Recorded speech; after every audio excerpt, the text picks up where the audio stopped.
Gazipur city কর্পোরেশনের ৩২ নম্বর word ঝাজর এলাকায় OMS dealer Mohammad আমজাদের বিরুদ্ধে উঠেছে গুরুতর অনিয়মের অভিযোগ। এলাকাবাসীর দাবি, সরকার নির্ধারিত মূল্যের চেয়ে অতিরিক্ত টাকা আদায় করছেন ও ওজনে কম দেওয়া সহ বস্তা বিক্রি করে দেন তিনি। কত গ্রাম কম এখানে? 200 গ্রাম। সরকারি নিয়ম অনুযায়ী প্রতিজন ভোক্তা 5 কেজি চাল ও 5 কেজি আটা মোট 10 কেজি পণ্য ক্রয় করতে পারেন 270 টাকায়। কিন্তু অভিযোগ, ওই ডিলার প্রতি পরিবার থেকে অতিরিক্ত টাকা হাতিয়ে নিচ্ছে। এখানেই থেমে নেই অনিয়ম।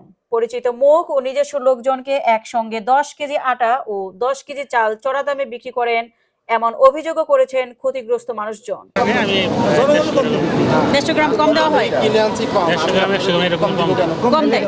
এলাকাবাসীর অভিযোগ, ওএমএস এর পণ্য যেখানে দরিদ্র মানুষের জন্য বরাদ্দ, সেখানে ডিলার আমজাদ তা ব্যক্তি স্বার্থে ব্যবহার করছেন। স্থানীয়দের ভাষায় এই যেন এক হরিলুটের কারবার, কিন্তু দেখার কেউ নেই। এই বিষয়ে কথা বলতে ডিলারের সঙ্গে যোগাযোগ করা হলে তিনি কোনো মন্তব্য করতে রাজি হননি। অন্যদিকে ভোক্তারা দ্রুত তদন্ত ও কঠোর নজরদারির দাবি জানিয়েছেন সংশ্লিষ্ট কর্তৃপক্ষের প্রতি।